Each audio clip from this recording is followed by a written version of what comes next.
아가서 4장 7절입니다. 제가 봉독합니다. 나의 사랑 너는 어여쁘고 아무 흠이 없구나. 아멘. 이 자리에 앉도록 하겠습니다. 오늘 우리를 사랑하시는 하나님이라는 제목으로 함께 말씀을 나누고자 합니다. 이런 글이 있어요. 사랑을 하는 사람들은 누구나 사랑에 대한 대가를 치르면서 사랑한다. 사랑의 대상을 향한 자기 희생이 있다. 이런 말이 있어요. 그렇습니다. 돈을 사랑하는 사람은요, 돈을 얻기 위해서 굉장히 시간과 노력을 투자하죠. 희생하죠. 지식을 사랑하는 사람은 공부를 하기 위해서 책을 읽고 글을 쓰는 것을 마다하지 않고 거기에 많은 것들을 투자하게 되었습니다.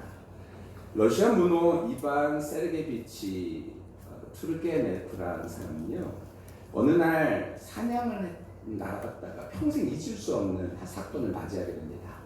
어떤 내용이냐면요, 앞서가던 그의 사냥개 트레졸이 갑자기 자세를 딱 낮추는 거예요. 딱 보니까 뭐예요? 뭔가 먹잇감을 발견한 거죠. 그래서 살금살금 기어가는 것입니다. 그래서 이 사람이요, 야, 이게 뭔가 걸린 모양이구나. 그리고 조용히 따라갑니다. 그런데 사냥개가 발견한 것은요, 큰 바람에 자작나무 숲이 몹시 흔들리는 와중에서 그 둥지에서 떨어진 작은 새끼, 이제 막 깃털도 제대로 나지 않는 그 뽀송뽀송한 어린 참새 새끼였다는 거예요. 사냥개는 킁킁거리면서 이 참새 새끼 주변을 이렇게 왔다 갔다 했다고 합니다. 근데 그때였습니다. 가슴팍이 까만 새끼 참새, 그 참새 한 마리가 어민 거죠. 이 새끼 참새에게 앞으로 날려와서 그 앞에 탁 쓰게 되어졌다고 합니다. 새끼 참새가 그 새끼 참새 어미가 분명하였다라고 얘기합니다. 어미 참새는요, 털을 곤두세우고 몸을 바짝 당기고 나서 절망적이고 가련한 목소리로 삐약삐약삐약삐약 소리를 질렀다는 거예요. 그리고 두 번이나 팔짝팔짝 뛰어가지고 사냥개 주둥이 탁 두 번이나 이렇게 쪼았다고 합니다. 그리고 나서 그 작은 몸을 쉴 수 없이 떨더니 이내 픽 하고 쓰러져 버린 것이죠. 어미 참새는요, 두려움과 혼란으로 정신을 잃어버린 것입니다. 어미 참새는 제 새끼를 구하려고 자기를 내던진 것이죠. 어미 참새에게 사냥개는요, 엄청난 괴물처럼 보였을 거예요. 그러나 제 새끼가 위험에 처한 것을 본 어미 참새는 높고 안전한 자작나무 거기에서 내려올 수 있었던 것이죠. 내려와서 의지보다 강한 힘이 무엇인지를 보여준 것입니다. 그것은 바로 사랑인 것이죠. 근데 그때 그의 사냥개 트레졸이요, 새끼 참새에게 다가가다가 갑자기 그 발걸음을 멈추고 뒤로 물러서더래요.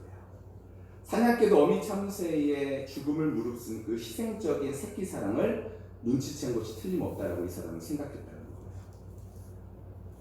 투르게네프는 어리둥절하고 주춤거리는 그 사냥개 트레졸을 급히 불러서 그리고 경건한 마음으로 그 자리를 떴다고 합니다. 그리고 이 투르게네프는 이런 기록을 남겼습니다. 그렇습니다. 묻지 말아 주십시오. 나는 그처럼 작고 영웅적인 참새의 열정적인 사랑, 희생적인 사랑, 두려움을 초월한 사랑 앞에 깊은 존경심을 표하지 않을 수 없습니다.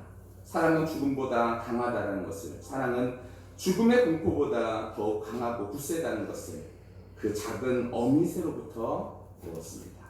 그와 같은 사랑만이 나의 삶을 지탱할 수 있으며 그런 사랑만이 나 자신을 향상시킬 수 있다고 굳게 믿었습니다. 여러분, 사랑은요, 언제나 붙어있는 짝꿍이 있어요. 그것은 희생입니다. 사랑 있는 곳에는 희생이 있고 희생이 있는 곳에서는 사랑이 드러나기 마련이죠.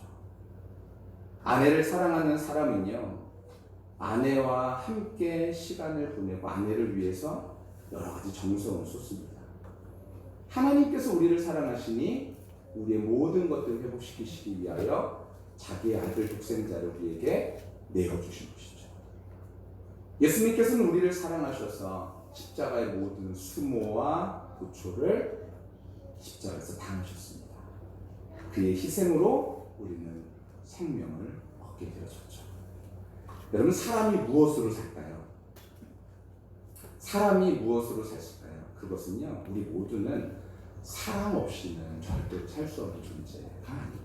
우리는 사랑 없이는 살 수 없습니다. 사랑은 넘어진 사람을 일으켜 세워주고 살아갈 힘을 줍니다. 오늘 저는 여러분과 함께 하나님의 사랑에 대해서 그래서 함께 나누고자 합니다. 혹시 넘어져 계십니까? 그 사랑 깨닫고 하나님의 사랑으로 일어나게 되시기를 축원합니다. 여러분, 고대 이스라엘에서 향기름은요 매우 값비싼 물건입니다. 그러니까 평소에는 이것을 잘 갖지를 못해요. 근데 이것을 평소에도 항상 가질 수 있는 사람이 있다면 그 사람은 누구냐면 바로 왕인 것이죠. 여인은 남자를 어디에 비유하고 있냐면은 이 향기름에 비유하고 있습니다. 귀한 존재. 솔로몬 그의 이름이 향기름 같았다. 그 인생이 아름답고 귀하다. 이렇게 말하는 겁니다. 남자의 아름다운 인격에 대한 소문이요, 그리고 이스라엘의 주변에 자자하게 들렸던 것 같습니다. 그래서 처녀들이 그를 사랑하는구나. 다른 여자들이 이 남자를 흠모하며 사랑하는 것이 너무 당연한 그런 모습이 있다. 신분도 인격도 많은 사람들의 마음을 살 수밖에 없는 존재다. 이것이 바로 이 왕의 아름다움이란다. 그러나 반면 여인은요, 서민의 딸이었고 흠모할 것이 없는 사람이었습니다. 다음 넘겨주시면요, 한번 같이 한번 읽어볼게요. 시작. 예루살렘 딸들아, 내가 비록 너무나 아름다우니 게달의 장막 같을지라도 솔로몬의 비장과도 같구나. 내가 햇볕에 쬐어서 거무스름할지라도 흘겨보지 말 것은 내 어머니 아들들이 나에게 노하여 포도원 지기로 삼았습니다. 나의 포도원을 내가 지키지 못하였구나. 이 여인의 피부의 색깔은 뭐래요? 검은색이라는 것입니다. 너무 답답하대요. 왜 너무 답답하대요? 포도원에서 햇볕을 너무 많이 쬐가지고 너무 답답하대요. 당시의 미의 기준도요, 검은색은 아니었던 것 같아요. 오늘 본문에서 보면요, 당시의 그 미의 기준 아마도 햇볕을 많이 보지 않는 흰색에 가까운 그런 피부였던 것 같아요.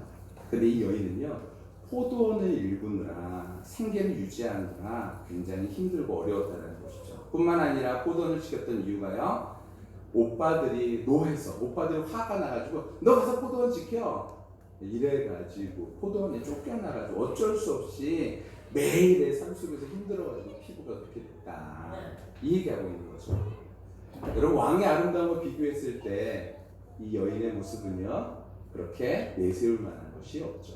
다시 한번 말씀드리지만 아가서는요, 하나님과 우리의 사이를요 남녀 사이의 모습으로 빗대는 것이죠. 우리도 그러합니다. 하나님 앞에 서면요 우리도 부족하죠. 너무 부족합니다. 하나님 앞에 서면요, 내가 하나님 앞에 제대로 어울릴까? 내가 하나님 앞에 신부로서 어울릴까? 이런 모습이 있는 것이죠. 여인은요 자신을 이렇게 표현합니다. 2장 1절입니다.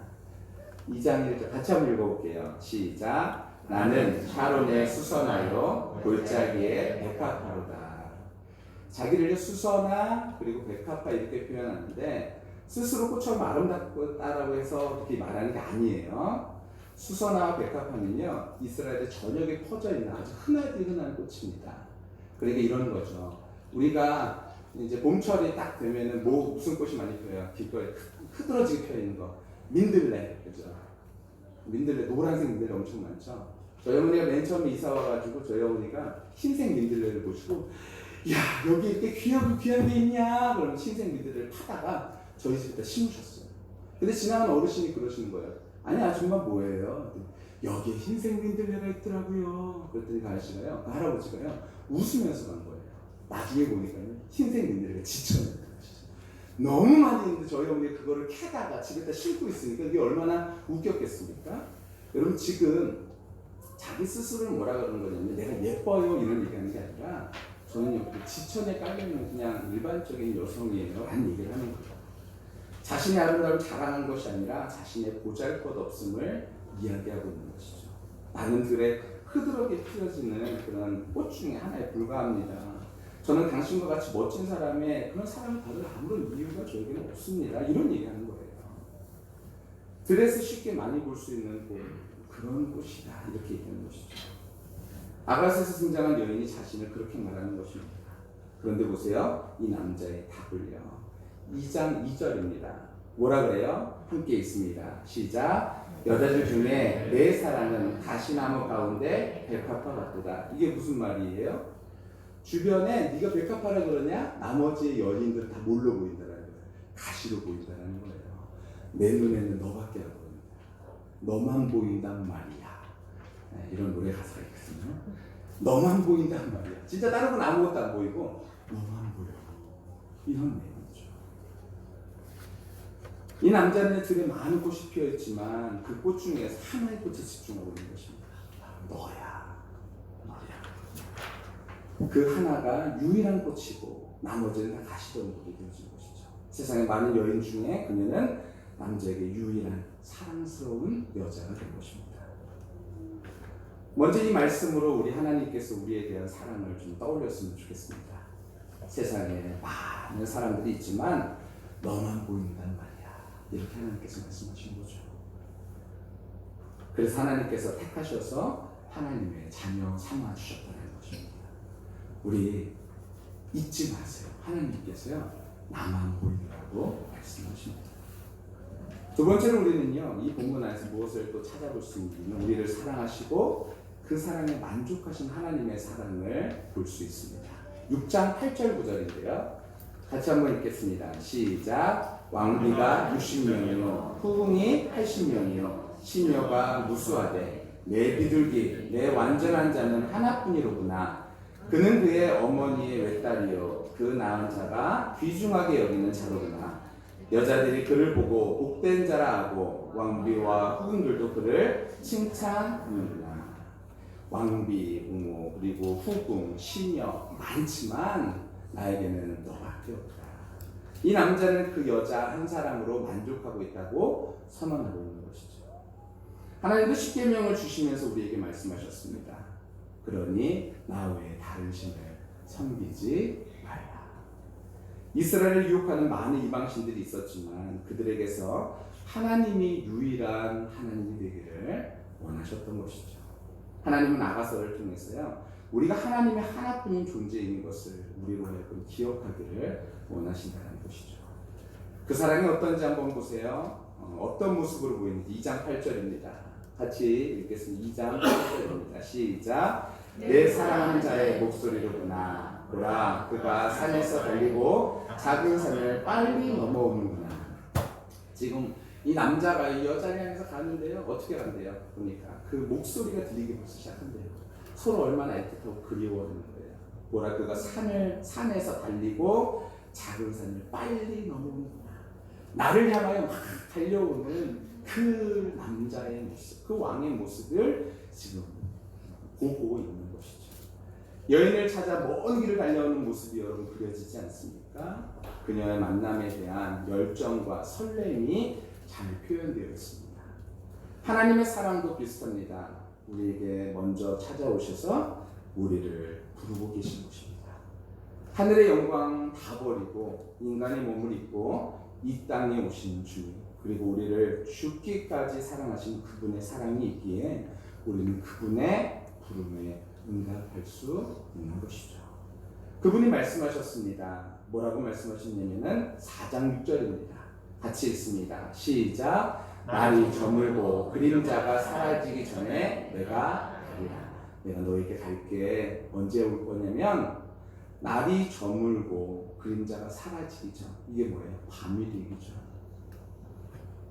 언제 오신다고요?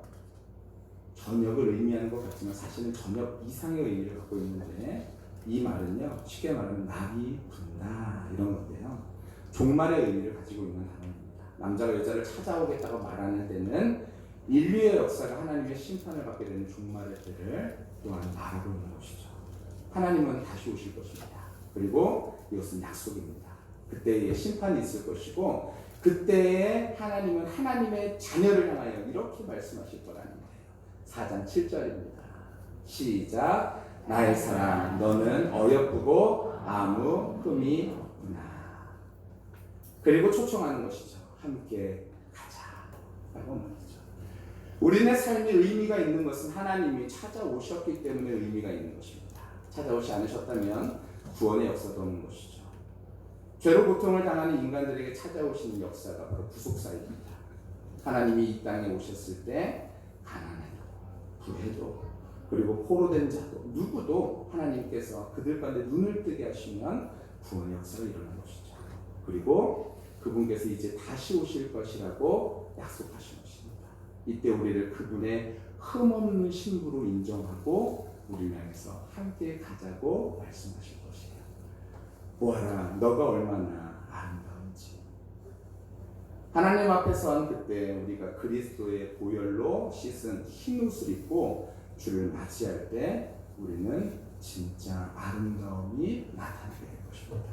그래서 요한계시록 7장에 이런 말씀이 있어요. 같이 읽을게요. 시작. 장로 중 하나가 응답하여 나에게 이르되 이 흰 옷을 입은 자들이 누구며 또 어디서 왔느냐. 내가 말하기를 내 주여 당신이 하시나이다 하니 그가 나에게 이르되 이는 큰 환난에서 나오는 자들인데 어린 양의 피에 그의 옷을 씻어 희게 하였느니라. 아멘. 어린 양의 피에 그 옷을 씻은 우리는요 주 앞에 서는 즐거이 주님을 찬양하게 될 것입니다. 즐거이 주님을 찬양하게 될 것이에요. 그래서 계시록 7장 10절인데요. 같이 한번 읽어볼까요? 뭐라고 찬양하는지 한번 보세요. 함께 읽습니다. 시작. 큰 소리로 외쳐 이르되 구원하심이 보좌에 앉으신 우리 하나님과 어린 양에게 있도다. 이르되 아멘. 찬송과 영광과 지혜와 감사와 존귀와 권능과 힘이 우리 하나님께 세세토록 있을지어다. 아멘 하더라. 아멘. 여러분 아가서에서 그려진 하나님의 사랑은요 사회적, 경제적, 도덕적, 신분의 차이를 뛰어넘어 사랑이 이루어진 것처럼 우리도 하나님께서 우리를 그리스도 예수 안에서 우리의 신분, 우리의 상황, 어떤 모습 그것이 아니라 하나님의 사랑에 정말로 반응하며 그 사랑을 끝까지 기다리는 자들 그리고 예수 그리스도로 힘입는 자들 그들을 향하여서 너는 어여쁘고 흠이 없다고 말씀해 주시고 우리와 함께 가기를 원하시는 그 하나님의 사랑이 기록되어 있는 것입니다. 저 우리 모두가 그 사랑에 반응하며 오늘도 그 사랑 때문에 살아가게 되기를 예수님의 이름으로 간절히 축원합니다. 때로는 그 사랑에 하나님도요 우리처럼 희생하실 수 있었던 것이죠. 우리를 사랑하시니까 아들을 내어주셨고 예수님도 우리를 사랑하시니까 자기를 내어주셨던 것처럼 우리도 때로는 우리의 삶 속에서 하나님의 사랑을 이루면서 살 때에 우리의 마음 같지 않고 어려울 수도 있지만 그럼에도 불구하고 끝까지 사랑하며 살아갈 수 있는 저와 우리 모두가 다 되어 하나님의 뜻이 이루어지는 우리 모든 교회, 모든 가정, 모든 성도들 다 되시기를 예수님의 이름으로 간절히 축원합니다.